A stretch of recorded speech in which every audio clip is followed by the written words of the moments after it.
ठीक है। अपना क्लास में भी डिस्कस हुआ था कि बकरी को आप 3 तरीके से इंजेक्ट कर सकते हो।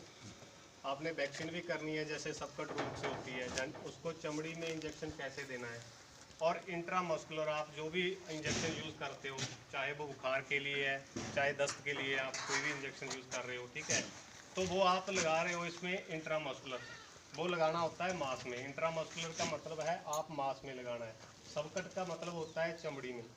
और एक तरीका और है इसका, एक रूट और है, वो है इंट्रावेन, कि आपने उसकी नस में आपने इंजेक्शन कैसे लगाना है। जो ये तीनों तरीके हैं आपको यहाँ पे प्रैक्टिकली यहाँ सिखाएंगे, तो आपने ध्यान से समझना है। तो सबसे पहले बात करते हैं कि इंट्रामस्कुलर आपने जो इंजेक्शन है वो कैसे लगाना है और वो किस पोजीशन पे लगाना है, कैसे। तो ये आप मेरे हाथ में देख रहे हो सिरिंज, ठीक है, इसमें हमने इंजेक्शन भर रखा है। जैसे सपोज करो आपने ये इंजेक्शन लिया है, जानवर को बुखार है, तो आप इंट्रामस्कुलर इसका यूज़ करना है।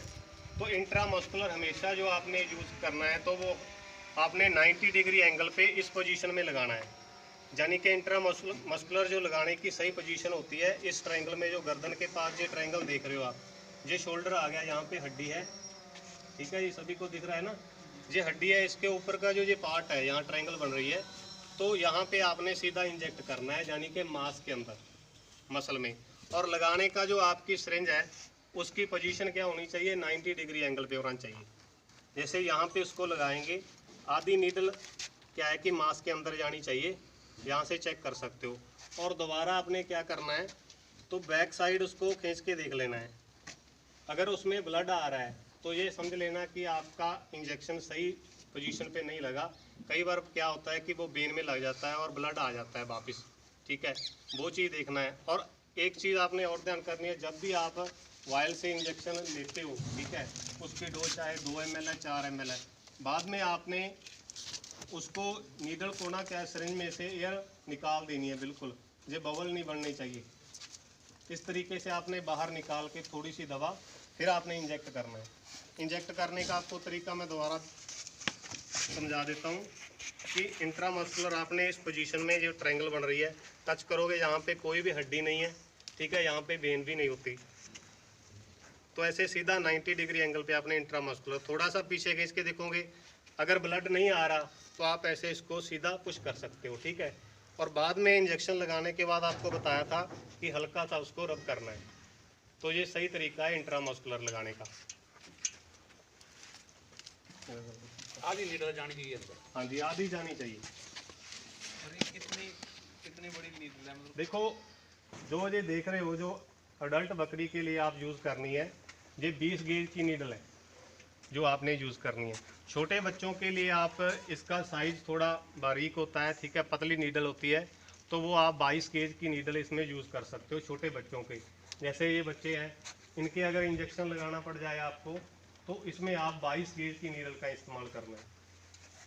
अब सबकट जैसे डिस्कस हुआ था कि बकरियों में वैक्सीन होती है, PPR की वैक्सीन है और ET की वैक्सीन है, वो दोनों क्या है कि सबकट रूट से लगती है। चमड़ी में हम इंजेक्शन कैसे लगाना है और चमड़ी में हम बकरी के किस किस जगह पे इंजेक्शन लगा सकते हैं, तो वो भी समझ लो आप। चमड़ी में आप अगर वैक्सीन कर रहे हो तो इस जगह पे भी कर सकते हो, और ये टांगों के बीच में जो जगह है इस जगह पे भी आप चमड़ी खींच के यहाँ पे भी उसकी वैक्सीन कर सकते हो। अब चमड़ी में लगाने का, जैसे आपने सपोज करो कि ये हमारे पास PPR की वैक्सीन है, 1 ml इसकी डोज है, आपको बताया गया है, और इसको हमने चमड़ी में लगाना है, तो आपने यहाँ पे चमड़ी क्या करनी है, थोड़ी खींच लेनी है। ये आपको ट्रायंगल दिख रही है ना सभी को, तो इसके बीच में इंजेक्ट करना है। हमने मसल नीचे रह गया, ठीक है, उसमें नीडल नहीं लगानी, जो चमड़ी खींच ली और चमड़ी के बीचों बीच रहना चाहिए आपका इंजेक्शन, ये नीडल है, ठीक है, जो वो ध्यान रखना है आपने कि बाहर नहीं निकलनी चाहिए नीडल। तो चमड़ी थोड़ी खींच के यहाँ पे आपने इसको इंजेक्ट कर देना है, ये होता है सबकट रूट। और जहाँ पे लगा भी सकते हो आप,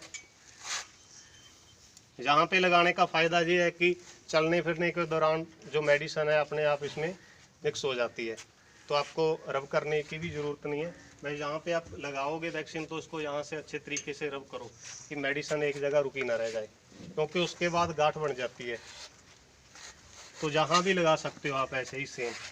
जहाँ आपने हल्का सा चमड़ी को खींचना है, इसकी जैसे दो सतह है, एक ऊपर वाली एक नीचे वाली, ठीक है। तो ऊपर वाली सतह को आपने ऐसे हल्का सा खींच के जो ऊपर ट्रायंगल बनेगी तो इसके बीचों बीच आपने सीधा नीडल लगानी है, आधी नीडल लगानी है, ठीक है। ज़्यादा अंदर नहीं जानी चाहिए, उसके क्रॉस भी नहीं करनी चाहिए। तो ऐसे आप सब कट रूट से चमड़ी में इंजेक्शन दे सकते हो।